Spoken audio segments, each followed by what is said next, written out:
नमस्कार, लक्षवेधीमध्ये आपल्या सगळ्यांचं स्वागत. मी प्रसाद काथे. शिवसेनेच्या साठी अर्थात शिंदे गट आणि उद्धव गट या दोघांच्याही साठी धनुष्यबाण हा आता जीव की प्राण झालेला आहे. मुख्यमंत्री एकनाथ शिंदे यांनी विधानसभेमध्ये चिन्हाची चिंता नका करू, आपण शिवसेना आहोत, लाथ मारू तिथं पाणी काढू अशा शब्दात आपल्या समर्थक आमदारांना धीर दिलाय आणि हे चिन्ह जणू काही आता शिंदे गटाकडेच असेल अशा स्वरूपाचा त्यांचा एकूण आविर्भाव विधानसभेमध्ये व्यक्त झालेला आहे.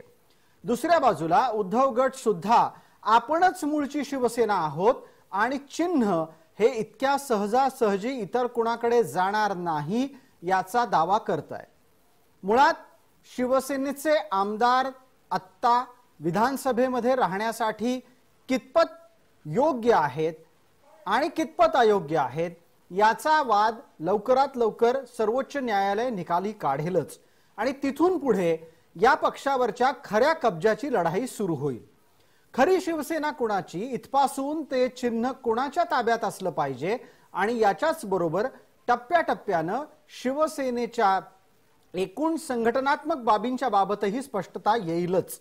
पण ही सगळी लढाई ही ज्या चिन्हासाठी सुरू आहे तो चिन्ह हा विषय अत्यंत संवेदनशील याच्यासाठी आहे कारण राज्यात येत्या काळात स्थानिक स्वराज्य संस्थांच्या विविध पातळीवरच्या निवडणुका होऊ घातलेल्या आहेत. या निवडणुकांमध्ये कोणत्या चिन्हानं मैदानात उतरायचं हा एक अत्यंत मोठा प्रश्न उद्धव गट आणि शिंदे गट या दोघांसमोरही आहे.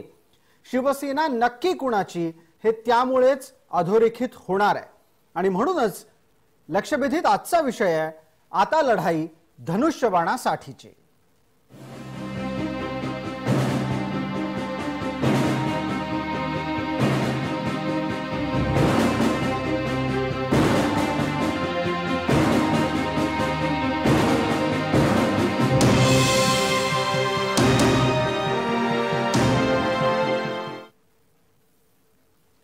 या चर्चेत आपल्या सोबत सहभागी होत आहेत वरिष्ठ कायदेतज्ञ डॉक्टर चिन्मय भोसले.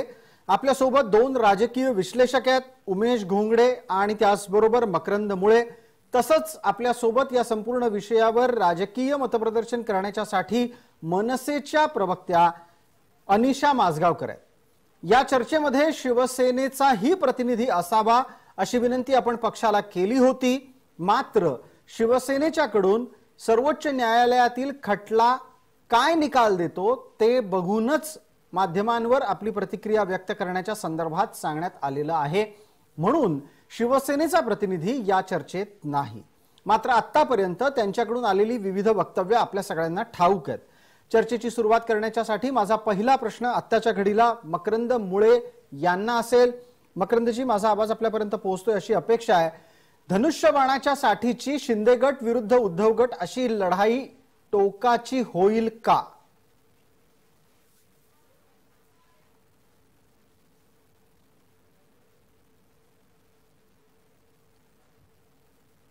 मकरंद मुळे, माझा आवाज पोहोचलाय आपल्यापर्यंत? हा, जरा परत विचारता का? मध्ये जरा डिस्कनेक्ट झालं होतं. प्रश्न नेमका काय कळला नाही. जी, मुद्दा असा आहे की आत्ताच्या घडीला ज्या धनुष्यबाण चिन्हाच्या साठीचा संघर्ष होतोय हा संघर्ष टोकाचा होईल की आत्ताच्या टप्प्यामध्ये नजीकच्या काळात तो निकाली ठरेल? 11 जुलैला तुम्ही जसं सुरुवातीला म्हटल्याप्रमाणे 11 जुलैला न्यायालयातनं काय निर्णय येत आहेत त्याच्यानंतर ही खरं म्हणजे लढाई तीव्र होणार आहे. आणि आजचं जे संख्याबळ आहे त्यात तरी मुख्यमंत्री एकनाथ शिंदे यांचा शिवसेना गट हा प्रबळ आहे. शिवसेनेचे आमदार, बहुतांश आमदार त्यांच्याबरोबर आहे. त्यामुळे स्वाभाविकच आता केवळ आमदारांची संख्या आणि मुख्यमंत्री पद नाही तर मुळातच एक लक्षात घेतलं पाहिजे या सगळ्याच आमदारांनी म्हणजे एकनाथ शिंदेपासून प्रत्येकाने आम्ही शिवसैनिक आहोत, आम्ही शिवसेनेचे आहोत, आम्ही बाळासाहेबांचे विचार मानणारे आहोत आणि बाळासाहेबांचं हिंदुत्व आम्ही पुढे नेणार आहोत, आम्ही शिवसेना सोडली असं कोणीही म्हटलेलं नाहीये. तेव्हा आपली शिवसेना ही त्या अर्थी अधिकृत शिवसेना आहे, कारण ती बाळासाहेबांचे विचार मानणारी आहे असं ते सातत्याने सांगतायत. आणि त्यातलं पुढचं पाऊल म्हणजे शिवसेनेचं जे धनुष्यबाण आहे निवडणूक चिन्ह ते आता मिळवणं, याकरता ही निश्चितपणे लढाई होईल. बिलकुल. याच लढाईच्या निमित्तानं आपल्याला आता काही कायदेशीर बाबी समजावून घ्यायच्या आहेत. आपल्या सोबत डॉक्टर चिन्मय भोसले जोडले गेलेले आहेत. डॉक्टर आणि ऍडव्होकेट, अर्थात पीएचडी असल्यानं तशा पद्धतीनं त्यांचा उल्लेख होतोय. ऍडव्होकेट चिन्मय भोसले आपल्या सोबत आहेत. भोसलेजी, माझा आवाज आपल्यापर्यंत पोहोचत असेल. आपण विधिमंडळामध्ये शिवसेना नामक विधिमंडळ गटात कशी फूट पडली आहे ते पाहिलंय. जवळपास 40 आमदार, म्हणजे जवळपास खरं तर शब्द कायदेशीर दृष्ट्या बाजूला ठेवू, स्पष्टपणे 40 आमदार हे 55 लोकांपासून वेगळे झालेले आहेत. आता शिवसेनेचे 40 आमदार हे एकनाथ शिंदेंचं नेतृत्व मानतायत. अर्थात तांत्रिक दृष्ट्या विधिमंडळ पाहता हे 40 आमदार यापूर्वी पण एकनाथ शिंदेंचंच नेतृत्व मानत होते. बातमी अशा पद्धतीनं असली पाहिजे की उरलेले 15 जण हे एकनाथ शिंदेंचं नेतृत्व मानायला तयार नाहीत, मात्र विधिमंडळ गटावर ते दावा सांगतायत. या दोन घटना मी आपल्या समोर ठेवल्या. आता ऍडव्होकेट चिन्मय भोसले, आपण या बाबतीत सांगायचं, 15 जणांचा गट हा वेगळा मानला जाईल का बहुमत असलेला 40 जणांचा गट हा शिवसेना विधिमंडळ पक्ष म्हणून असेल? त्यात कायदेशीर दृष्ट्या जर आपण बघितलं तर 2 भाग असतात. कुठल्याही पॉलिटिकल पार्टीला लेजिस्लेटिव्ह असेंब्लीमध्ये काम करताना त्याचे 2 भाग असतात. एक लेजिस्लेटिव्ह पार्टी म्हणतात ज्याला, आणि ज्याला पॉलिटिकल पार्टी एक म्हणतात. लेजिस्लेटिव्ह पार्टीचा जो अध्यक्ष असतो तो लेजिस्लेटिव्ह असेंब्ली पुरता असतो, जे आता एकनाथ शिंदे आहेत, आणि त्यांच्याबरोबर 40 आमदारांचा पाठिंबा देखील आहे जसं तुम्ही म्हणालात. परंतु हे सगळे 40 आमदार, तसेच त्यांच्या व्यतिरिक्त जे 15 आमदार आहेत ज्यांच्याबरोबर यांची लढाई चालू आहे, हे सगळे आमदार हे शिवसेना पार्टी, पॉलिटिकल पार्टीचे अविभाज्य आत्तासाठी तरी घटक आहेत. आणि एका पॉलिटिकल ऑर्गनायझेशनचे एमएलए हे कुठल्या परिस्थितीत आणि कशा प्रकारे काम करू शकतात आणि त्यांची काय पॉवर आहे हे, आणि त्यांना ते पॉलिटिकल पार्टीचं चिन्ह जे मिळायचं की नाही, हे शेवटची जी त्यांची लढाई असणार आहे की नक्की शिवसेना म्हणजे कोण, आम्ही 40 लोक का हे 15 लोक, चिन्ह वापरायचं कोणी, हा असा मुळात त्यांचा जो लढा आहे.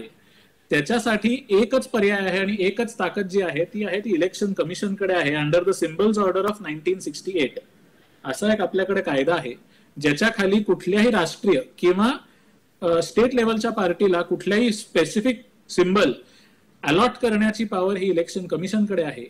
तसंच जर अलॉट केलेल्या पार्टीमध्ये जर फुटाफूट झाली जशी आता झाली आहे शिवसेनामध्ये, तर त्या ऑर्डर खाली पॅराग्राफ नंबर 15 मध्ये इलेक्शन कमिशनला पॉवर आहे की जो विभक्त झालेला भाग आहे त्यांचं म्हणणं ऐकणे, जी मूळ पॉलिटिकल पार्टी आहे त्यांचं म्हणणं ऐकणे, आणि कुठल्या पार्टी, कुठले रिप्रेझेंटेटिव्ह, कुठल्या साईडचे रिप्रेझेंटेटिव्ह खरंच अख्खी पार्टीचा घटक बनवतायत हे लक्षात घेणे. पण आपल्या चर्चेत आता फक्त लिमिटेड आपण डिस्कशन करतोय की 40 आणि 15 असा हा लढा आहे का, परंतु धनुष्यबाण कुणाचा हा जर बघायचा असेल तर त्यासाठी इलेक्शन कमिशन ह्या 55 लोकांच्या पलीकडे जाऊन तुमचे लेबर युनियन्स, तुमचे बाकीचे जे घटक आहेत पार्टीचे, जे अगदी तळागाळाच्या ग्रामपंचायतीपासून त्यांचे रजिस्टर्ड मेंबर असतील, या सगळ्या घटकांची प्लस नॅशनल कमिटी जी रितसर असते नेमलेली कॉन्स्टिट्यूशननी प्रत्येक पार्टीच्या, बिलकुल भारताची कॉन्स्टिट्यूशन नव्हे, प्रत्येक पार्टीची कॉन्स्टिट्यूशन असते, त्या कॉन्स्टिट्यूशनच्या मध्ये जी घटक म्हणून जी नॅशनल कमिटी असते, त्या नॅशनल कमिटीचं ऐकल्यानंतर इलेक्शन कमिशन हे ठरवू शकते की विभागलेल्या घटकाला तो अधिकार द्यायचा, रिझर्व्ड सिम्बल वापरायचा, का आधीपासून जी अस्तित्वात पार्टी आहे त्यांना द्यायचा. आणि त्याच्या व्यतिरिक्त एक तिसरा सुद्धा पर्याय असतो जो आधी AIADMKच्या केसमध्ये इलेक्शन कमिशननी वापरला होता, की तो जो सिम्बल आहे रिझर्व्ड सिम्बल तो कुणालाच द्यायचा नाही आणि तो फ्रीज करून टाकायचा. जी चिन्मय भोसलेजी, आपण यावर एक सविस्तर विवेचन केलं. तर एक आणखीन संदर्भ भारतीय राजकारणातला जसा तुम्ही AIADMKचा केला तसाच तो इंदिरा गांधींच्या बाबतही आपल्याला देता येईल. इंदिरा गांधींनी जेव्हा काँग्रेस पक्ष फोडला त्यावेळेला त्यांनी काँग्रेसचं गाय वासरू चिन्ह मिळावं याच्यासाठी प्रयत्न केला. पण चिन्ह हवं असेल तर पक्ष संघटनेमध्ये उभी फूट लागते. ती काही त्यांना सिद्ध करता आली नाही आणि म्हणून इंदिरा गांधींना गाय वासरू चिन्ह मिळालं नाही. हा इतिहास आहे. आता जर समजा आपण या धनुष्यबाणाच्या अनुषंगानं चर्चा करत आहोत, आपल्यासोबत इतरही 2 मान्यवर आहेत. राजकीय विश्लेषक मकरंद मुळे आहेत, त्याचबरोबर मनसेच्या प्रवक्ता अनिशा माझगावकर आहेत. त्यांच्यापर्यंत पोहोचून एक आणखीन मुद्दा मी घेऊन आपल्यापर्यंत परत येतो. मला पुढचा प्रश्न पटकन अनिशा माझगावकर यांना विचारायचा आहे. अनिशाजी, आपण मनसैनिक आहात, शिवसेनेतून फुटून मनसेनेत आलात. अर्थात अशा प्रकारे पक्ष बदल हा त्यावेळेला कार्यकर्ता पातळीवर विविध ठिकाणी झालेला होता. तुम्ही ज्या वेळेला रेल्वे इंजिन या पक्षाच्या चिन्हासाठी प्रयत्न केलेत तेव्हा काय काय घडलं होतं आणि हेच रेल्वे इंजिन हे एकेकाळी बाळासाहेबांचं अत्यंत सुरुवातीचं चिन्ह होतं, ही सुद्धा माहिती तपशिलात उपलब्ध आहे. अनिशाजी. हो, हा, मुळात आता सरांनी सांगितलं डॉक्टरांनी की जो घटक पक्ष आहे, मुळापासून जो घटक पक्ष त्या शिवसेनेबरोबर किती आहे आणि ह्यांच्याबरोबर किती आहे, ज्या आता शिंदे गटांबरोबर किती घटक पक्ष आहे ह्याच्यावरती आता विश्लेषक सांगतायत की ह्याच्यावरती सगळं अवलंबून आहे. ज्या वेळेला माननीय राजसाहेबांनी पक्ष स्थापन केला त्यावेळेला आमच्याकडे कोणतंही चिन्ह नव्हतं आणि अशा वेळेला जेव्हा निवडणूक आयोगाकडे आम्हाला पात्रतेची वेळ आली त्यावेळेला विविध आमची जी संघटना होती ती मुळात आमच्याकडे किती रजिस्ट्रेशन आहे हे सगळं बघितलं गेलं आणि त्याच्यानंतरच आम्हाला हे चिन्ह मिळालं. हे सगळं आपण रेल्वे इंजिनाच्या संदर्भातला हा लढा कसा होता ते सांगितलं. एक महत्वाचा तपशील आपल्याला लक्षात घ्यायला हवा की मनसे ही अत्यंत वेगळी स्वतंत्र संघटना होती. इथे शिंदे गट आणि उद्धव गट हे दोघंही आत्ताच्या घडीला धनुष्यबाणावर दावा करतायत. एक पटकन पुढचा तपशील मला ऍडव्होकेट डॉक्टर चिन्मय भोसले यांच्याकडून जाणून घ्यायचा आहे. तो असा आहे की इंदिरा गांधींनी गाय वासरूवर दावा केला, संघटना उभी फोडता आली नाही कागदपत्रावर, त्यांना काँग्रेस पूर्णपणे ताब्यात घेता आली नाही, काँग्रेस फोडता आली पण ती पूर्ण बहुमतात जमली नाही. या सगळ्या गोष्टी लक्षात घेता त्यांना गाय वासरू मिळालं नव्हतं. आता आपण टप्प्याटप्प्यानं येणाऱ्या बातम्याही पाहतोय. आता संघटनेत शिवसेना म्हणून असलेल्या संघटनेमध्ये विविध टप्प्यांवर फूट सुरू झालेली आहे. शाखा प्रमुख राजीनामा देत आहेत, कार्यकर्ते दूर होऊ लागलेले आहेत. असं पाहता किती कालावधीपर्यंत ही फूट मोजली जाते? ज्या दिवशीपर्यंत हे हिअरिंग घडेल इलेक्शन कमिशनकडे त्या दिवसापर्यंतची सिच्युएशन बघितली जाईल. आता ऑफिशियली ना एकनाथ शिंदे गट ना उद्धव ठाकरे गट दोन्हीपैकी कोणीही ऑफिशियली इलेक्शन कमिशनकडे गेलेले नाही आहेत. त्यांनी फक्त एकच रिप्रेझेंटेशन केले माझ्या माहितीनुसार, शिवसेने पार्टीने जी ओरिजिनल पार्टी आहे उद्धव ठाकरे गट ज्याला म्हणू शकू आपण त्यांना, त्यांनी असं एक रिप्रेझेंटेशन इलेक्शन कमिशनला केलं आहे की बाळासाहेब ठाकरे ह्या नावाने कुठलं पार्टीचं चिन्ह किंवा पार्टीचं रजिस्ट्रेशन हे देऊ नये आणि ते रिझर्व्ह त्यांच्यासाठी करावं असं एक त्यांनी पत्र इलेक्शन कमिशनला केलंय. परंतु ह्या धनुष्यबाणा संदर्भात ना एकनाथ शिंदे गट ना मूळ पार्टी दोन्हीपैकी कोणीही अजूनही ऑफिशियली इलेक्शन कमिशनकडे गेलं नसल्यामुळे ज्या दिवशी ते जातील आणि हिअरिंग घडेल इलेक्शन कमिशनचं त्या दिवसापर्यंतची जी सिच्युएशन असेल ती बघितली जाईल. अगदी हा एक आणखीन महत्वाचा मुद्दा आपल्या चर्चेत आपण समोर आणलेला आहे. पहिला महत्वाचा मुद्दा, संघटनेत उभी फूट पडली आहे का? संघटनेत पडलेली फूट ही ज्या दिवशी या संपूर्ण प्रकरणातली सुनावणी सुरू होईल तिथपर्यंत कितपत होती, त्यात संघटना बहुसंख्य कोणाच्या पाठीशी आहे आणि त्यात अल्पसंख्यक कोण गट ठरतोय हेही तपासलं जाईल. आता या अनुषंगानं विश्लेषणात्मक बाब समजून घेण्यासाठी मकरंद मुळे यांना बोलतं करतो. मकरंद मुळे, धनुष्यबाणाच्या चिन्हाची गरज शिंदे गटाला अगदी लवकर असेल का? मुंबई महानगरपालिकेमध्ये शिंदे गटाला आपले उमेदवार उतरवायचे असतील का? किंवा विविध स्थानिक स्वराज्य संस्थांमध्ये निवडणूक लढण्याच्या बाबत त्यांच्या अंतर्गत काय चर्चा सुरू असू शकेल? मुळात आपण एक लक्षात घेतलं पाहिजे की अजून दोन्ही गट निवडणूक आयोगाकडे गेलेले नाहीयेत. त्यामुळेच आता मुख्यमंत्री एकनाथ शिंदे यांच्या शिवसेना गटाने एक बाजी मारलेली आहे, ती म्हणजे उद्धव ठाकरे यांचा जो शिवसेना गट आहे त्यात एक अस्वस्थता त्यांनी निश्चितपणे पसरवलेली आहे. तिथे एक गैरसमजाचं वातावरण, एक टांगती तलवार आहे की आपलं चिन्हही जाईल का, आपले आमदार गेले चिन्हही जाईल का. त्यामुळे ही कायद्याच्या मुद्द्यावर जेवढी लढाई लढली जाईल त्याच्यापेक्षाही मला असं वाटतं की ही राजकीय अधिक आणि अस्वस्थता निर्माण करणारी, आपल्या विरोधकाला अधिक अडचणीत ठेवून त्याला गोंधळात टाकणारी लढाई आता तरी मुख्यमंत्री एकनाथ शिंदे यांचा गट लढत आहे. आणि तुम्ही म्हटलं तसं स्वाभाविकच आहे की या गटाला निवडणुका ज्यावेळी लढवायची प्रत्यक्ष होईल त्यावेळी काहीतरी तर त्यांना चिन्ह लागणार आहे. ते चिन्ह हे असावं असं त्यांना वाटतं, स्वाभाविक आहे. पण ज्या शक्यता आहेत, निवडणूक आयोगाने समजा मूळ चिन्हच गोठवून टाकलं आणि दोघांनाही वेगळं चिन्ह दिलं तर काय, तर मला असं वाटतं की हा जो एक दबाव निर्माण करून ठेवायचा, जसं काल आपण लक्षात घेतलं की खासदार राहुल शेवाळे यांचं पत्र आलेलं आहे, त्यामुळे अधिक फूट पडावी आणि आम्हीच मूळ आहोत हे लोकांपर्यंत ठसवण्याकरता मला असं वाटतं की चिन्हाच्या आधारावर आपसातलं जे कुरघोडीचं राजकारण आहे ते नेमकेपणाने सुरू झालेलं आहे.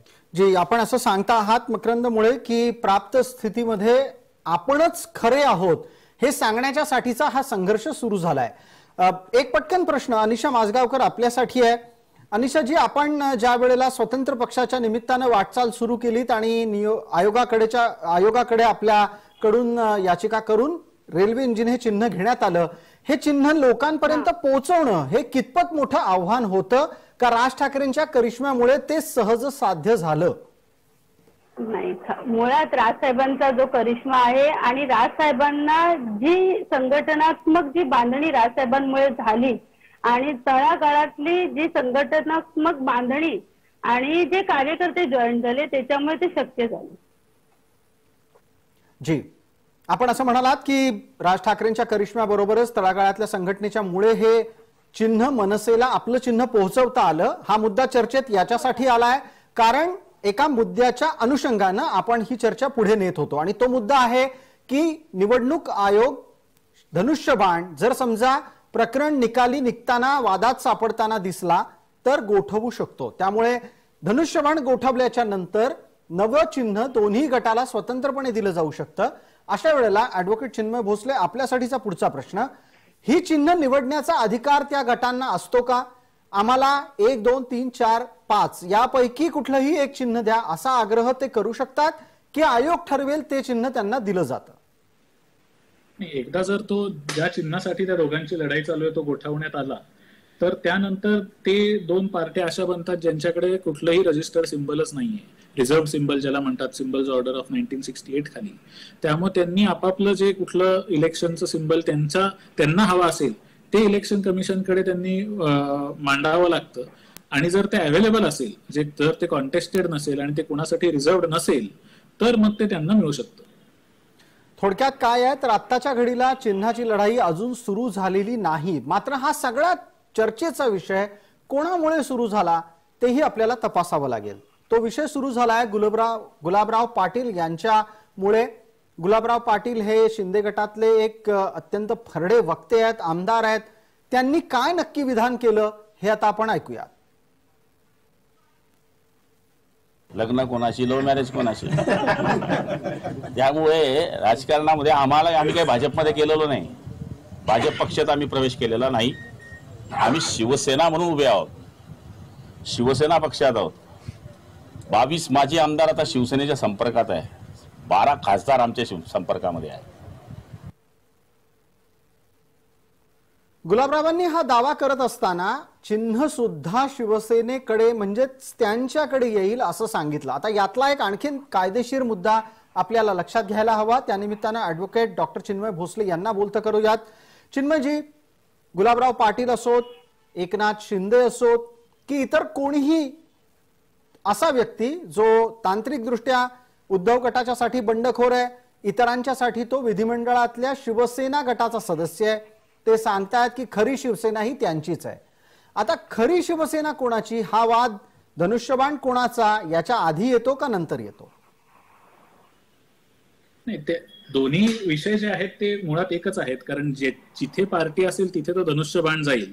कारण धनुष्यबाण हा शिवसेना जी रजिस्टर्ड पार्टी आहे त्याला रिझर्व्ह केलेला आहे. त्यामुळे जो कोण क्लेम करू शकेल की पार्टी त्यांच्याकडे आहे त्यांना तो सिंबल मिळणार आहे. त्यामुळे ह्या लढाया दोन काही वेगळ्या नाही आहेत. ज्यांच्याकडे पार्टी त्यांच्याकडे सिंबल, हे इतकं सोपं त्याचं गणित आहे. त्यामुळे जी लढाई आहे ती पार्टीसाठी आहे मुळात, तरच ते सिंबल मिळणार आहे. त्यामुळे सिंबलसाठी धनुष्य बाणासाठी वेगळी लढाई आणि पार्टी कंट्रोलमध्ये घेण्यासाठी वेगळी लढाई असं होणार नाही. आणि मगाशी मी म्हटलं तसं तळागाळाच्या लोकांना यांना एकत्र का आणावं लागेल? कारण शिवसेनेच्या कॉन्स्टिट्यूशन प्रमाणे त्यांची जी नॅशनल कमिटी आहे that is considered to be the apex body, म्हणजे त्यांचा निर्णय हा फायनल ठरला जातो त्यांच्या कॉन्स्टिट्यूशन प्रमाणे, शिवसेनेच्या कॉन्स्टिट्यूशन प्रमाणे, आणि त्याचे घटक हे सगळे तळागाळातनं आलेली लोकच आहेत. प्रेसिडेंट पासून तळागाळातल्या अगदी त्यांच्या ग्रामपंचायतीच्या सदस्यापर्यंतची लोक अशी मिळून त्यांची नॅशनल कमिटी जी आहे त्याचं विभाजणी होते आणि ते निवडून तिथे येतात, आणि त्या लोकांनी मिळून हा निर्णय इव्हेंच्युअली पार्टी लेव्हलला करायचा असतो. आणि मी म्हटलं तसं लेजिस्लेटिव्ह पार्टी आणि पॉलिटिकल पार्टी या दोघांचं मिश्रण म्हणजे एकूण तो एक सिम्बल चालवणारी एक घटक पार्टी असं मानलं जातं, जे इलेक्शन कमिशन कन्सिडर करेल. त्यामुळे हे दोन लढाया वेगळ्या नव्हेत, ही एकच लढाई आहे की नक्की पार्टी कुणाची, त्यावरनच ते धनुष्यबाणाचं गणित जे आहे किंवा जे कोडं आहे ते सुटणार आहे. या निमित्तानं राष्ट्रीय कार्यकारिणीत शिवसेनेनं काय निर्णय घेतलाय, अर्थात उद्धव ठाकरे यांच्या गटानं राष्ट्रीय कार्यकारिणीत काय निर्णय घेतलाय तोही आपल्या सगळ्यांना एकदा आठवण करून देतो. उद्धव ठाकरे यांच्या गटानं राष्ट्रीय कार्यकारिणीमध्ये ज्या पदावर एकनाथ शिंदे होते त्यांना त्या पदापासून दूर केलंय. इतकंच नाही तर या संदर्भात भविष्यातील वाटचाल करण्याच्यासाठी सुद्धा आवश्यक ती कायदेशीर कारवाई करण्याच्या बाबत संबंधितांना अधिकार प्राप्त करून दिलेले आहेत. राष्ट्रीय कार्यकारिणी ही शिवसेनेची घटनात्मक दृष्ट्या सर्वोच्च कार्यकारिणी आहे आणि म्हणून मकरंद मुळे आपल्यासाठीचा पुढचा प्रश्न आहे, तुमच्या लेखी ज्या पद्धतीने आता खासदार सुद्धा वेगळ्या सुरामध्ये बोलू लागलेले आहेत, राहुल शेवाळे यांनी प्राप्त स्थितीमध्ये वेगळा सूर आळवलेला आहे आणि तो एनडीएच्या जवळ जाणारा अर्थात भारतीय जनता पार्टीच्या जवळ जाणारा आहे, असं पाहता येत्या किती दिवसामध्ये पक्ष संघटनेतली फूट अतिशय स्पष्टपणे शिवसेनेत दिसेल? असं आहे की 11 जुलैला सर्वोच्च न्यायालयाचे जे काही या दोन्ही गटांचे एकमेकांवर आरोप प्रत्यारोप आहेत त्याचे निर्णय लागतील. पण तत्पूर्वी कालचं पत्र पुरेसं बोलकं आहे. 14 जुलैला राष्ट्रपती पदाच्या ज्या भारतीय जनता पार्टी पुरस्कृत उमेदवार आहेत त्या कॅम्पेनला महाराष्ट्रात येणार आहेत. त्यापूर्वी निर्णय करा, एका अर्थाने त्यापूर्वीच आपला निर्णय घेऊन टाका, असंच काल खरं म्हणजे सूचित केलेलं आहे. अन्यथा हा जो कट आहे तो कदाचित त्या दिवशी त्यांची भेट घेऊ शकतो.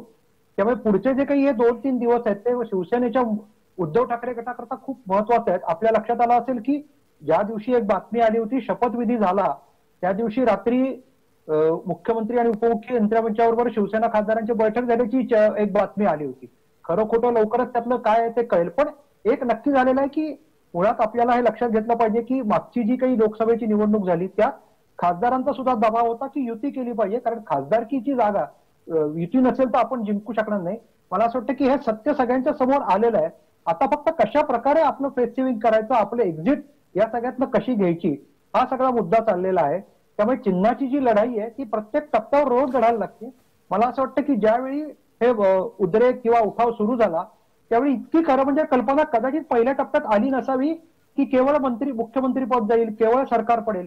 पण घटनात्मक पेच आणि विदिन पार्टी पक्षालाच अशा प्रकारचं एक आव्हान मिळेल हे कदाचित सुरुवातीच्या टप्प्यात लक्षात आलं नसावं. लक्षात आल्यानंतर जसं आता ऍडव्होकेट भोसले म्हणले की मग निवडणूक आयोगाला पत्र पाठवलं गेलं, ते सगळे टप्पे सुरू झालेले आहे. पण परत मला हाच मुद्दा वाटतोय की आपण असं धरून चालू की मोठी खूप फूट पडणार नाही, संघटनात्मक आणि लेजिस्लेटिव्ह हे सगळं चित्र झालं आणि निवडणूक आयोगाने कदाचित समजा जे मूळ चिन्ह आहे ते उद्धव ठाकरे गटाकडे ठेवलं, तरी सुद्धा आता एक लढाई जी जिंकलेली आहे की ती अस्वस्थता पसरलेली आहे, एक मनात चलबिचल सुरू झालेली आहे. आणि त्यामुळे कुठल्या शिवसेनेबरोबर जायचं हा जो काही सामान्य शिवसैनिकांच्या बरोबर किंवा काही पदाधिकाऱ्यांचा प्रश्न आहे तो या चिन्हाच्या आधारे ठरतोय की काय. आणि त्याचा पुरेसा राजकीय फायदा फक्त मुख्यमंत्री एकनाथ शिंदे यांचा गट घेतोय. जी, या निमित्तानं पुढचा प्रश्न माझा अनिशा माझगावकर आपल्यासाठी असणार आहे. अनिशा माझगावकर, आपण मनसेच्या प्रतिनिधी म्हणून चर्चेत आहात. या संपूर्ण घटनाक्रमाकडे एक त्रयस्थ व्यक्ती म्हणून पहा आणि आम्हाला सांगा, राजकीय दृष्ट्या तुम्हाला काय दिसतंय? शिवसेनेच्या संघटनेमध्ये फूट सुरू आहे की आत्ताच्या घडीला जी माणसं सत्तेच्या आसपास आहेत, आमदार आहेत, तेवढ्या पुरताच हा विषय मर्यादित राहणार आहे? मुळात आज हे 40 आमदार का निघून गेले ह्याचं आत्मपरीक्षण करण्याची वेळ माननीय उद्धव साहेबांवरती आली आहे. तर ह्यांची संघटनात्मक जी काही बांधणी असेल किंवा संघटनात्मक आमदार असतील, खासदार असतील, त्यांचे नगरसेवक असतील, त्यांचे जिल्हा पातळीवरचे सभासद असतील, ह्या सगळ्या गोष्टी ह्या सगळ्या संदर्भात हे सगळं माननीय उद्धव साहेबांनीच आता ह्याच्या संदर्भात आत्मपरीक्षण करणं गरजेचं आहे. आणि त्यांच्या पक्षांतर्गत काय चाललंय हे त्यांनाच माहिती असणार. त्यामुळे मी भाष्य करणं किंवा आमच्या पक्षातल्या लोकांनी भाष्य करणं ह्यावर योग्य वाटत नाही. बिलकुल, आपण एक त्रयस्थ व्यक्ती या नात्यानं आपल्याकडून मतप्रदर्शन अपेक्षित करत होतो. मला पुढचा प्रश्न चिन्मय भोसले यांना विचारायचा आहे, पण तत्पूर्वी कायदेशीर बाबींना अधिक बोलतं करण्याच्या आधी एक राजकीय विश्लेषक या नात्यानं मकरंद मुळे यांना बोलतं करतो. मकरंद मुळे, आता जे 40 आमदार पूर्णपणे एकनाथ शिंदेंचंच नेतृत्व मानायचं असं ठरवून रस्त्यावर उतरलेले आहेत, एकनाथ शिंदेंच्या नेतृत्वात एकत्र आलेले आहेत, त्यांच्या छोट्या छोट्या गोष्टी पण लक्षात घेण्यासारख्या आहेत. त्यांच्या जाहिरातींमधून उद्धव ठाकरे आणि त्यांचे चिरंजीव या दोघांचेही फोटो गायब झालेत. बाळासाहेब ठाकरे, एकनाथ शिंदेंच्या सोबतच आनंद दिघे आणि नरेंद्र मोदी, अमित शहा आणि देवेंद्र फडणवीस असे एकूणात 6 फोटो झळकू लागलेले आहेत. त्यासोबत तो आमदार स्वतःचा फोटो पण टाकतोय. याचा एक संकेत हा, हे 40 जण संघटनेतले आपले समर्थक घेऊनही बाहेर पडतील किंवा आम्ही वेगळे आहोत हे दाखवायचा प्रयत्न करतील का?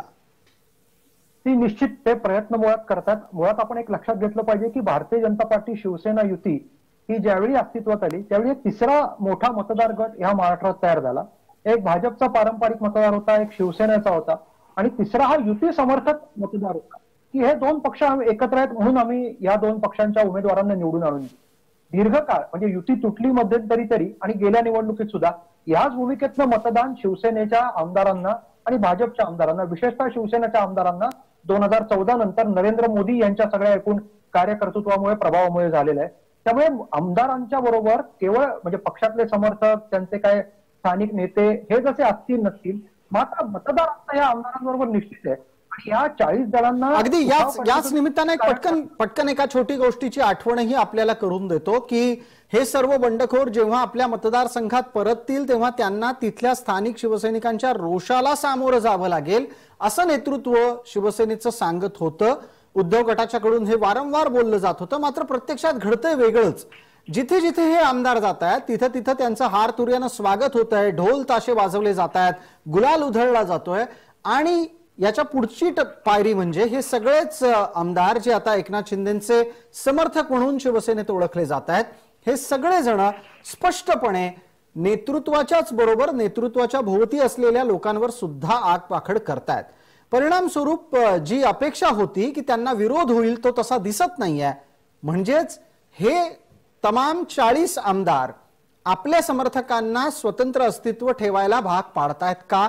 ग्रामीण पातळीमध्ये अत्यंत शिवसेनेच्या शेवटच्या घटकापर्यंत हा विषय पोहोचलाय का? मकरंद मुळे, एक लक्षात घेतलं पाहिजे, तुम्ही म्हणता त्यालाच सोडून की मुळातच आपण राष्ट्रवादी आणि काँग्रेस यांच्या विरोधात लढून मतं मिळवून जिंकून आलेलो आहोत. आणि तक्रार आणि कुरकुर त्याच मुद्द्यावर होती की ते आता आपली राजकीय कोंडी करतायत. त्यामुळे आमच्या मतदारसंघात आमच्या अस्तित्वाचे प्रश्न निर्माण झालेले आहेत. मतदार आमच्या बरोबर आहे पण नेतृत्व आमचं ऐकत नाही ही त्यांची तक्रार होती.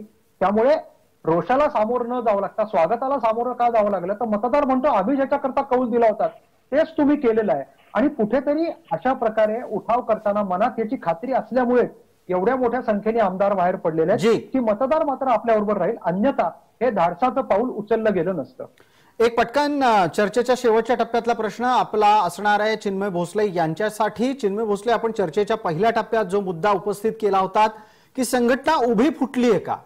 संघटना उभी फुटली असेल तर फुटलेल्या गटांमधला मोठा गट कुठला आहे, कोणाचं नेतृत्व मानतो, इथून चर्चेची सुरुवात झाली. चर्चेच्या शेवटच्या टप्प्यात जो 40 आमदारांच्या समर्थनाचा आणि शक्ती प्रदर्शनाचा मुद्दा आलाय त्या अनुषंगाने आपल्याला विचारू इच्छितो की समजा या 40 आमदारांनी उद्या आपल्या सर्व समर्थकांना शिवसेनेचे राजीनामे द्यायला लावले तर चित्र काय असेल? एक. दुसरं, त्यांनी असं सांगितलं की आम्ही खरे शिवसैनिक आहोत आणि आम्ही अमुक व्यक्तीचं नेतृत्व मानतो, तर काय होईल? पहिला तुमचा मुद्दा जो म्हणजे त्यांनी जर सगळ्यांनी राजीनामे दिले तर काय होईल, तर राजीनामा देऊन त्यांना फारसा काही त्यातनं फायदा निर्माण होणार नाहीये. कारण जर पार्टीच्याच बाहेर पडले तर पार्टीच्या सिम्बलवरती किंवा पार्टीवरती कंट्रोल साधण्याचे त्यांचा प्रयत्न आहे तो त्यांचा तिथनं दुरावला जाईल. त्यामुळे पार्टीतनं बाहेर पडणं हा काय फारसा त्यातनं एक सोल्युशन असेल असं काही वाटत नाहीये. परंतु जर त्यांनी पार्टीमध्येच राहिले आणि त्यांच्या 40 ते 40 आमदारांच्या सगळ्या समर्थकांनी अगदी स्थानिक स्वराज्य संस्थेपासून MP पर्यंत जे त्यांची सगळ्या फळ्या ज्या असतील, जर सगळ्यांनी मिळून त्यांचं नेतृत्व जर ऍक्सेप्ट केलं आणि त्या सगळ्यांनी जर असं दर्शवलं इलेक्शन कमिशनला की मेजॉरिटी पार्टी हे त्यांच्या बरोबरच आहे, तर त्यांना एखाद वेळेस जो धनुष्यबाणचा जो सिंबल आहे, जो रजिस्टर्ड आणि रिझर्व्ड आहे शिवसेनेसाठी, तो त्यांना वापरायला मिळायची शक्यता वाढू शकते. धन्यवाद. आपण या उत्तराच्या सोबतच वेळ मर्यादेमध्ये चर्चेच्या कार्यक्रमाला आटोपतं घेतोय. आपण सर्व मान्यवर या कार्यक्रमात सहभागी झालात त्याबद्दल आपले मनपूर्वक आभार. लक्षवेधीच्या या भागामध्ये तुर्तास इतकंच. सर्व प्रेक्षकांना जय महाराष्ट्र.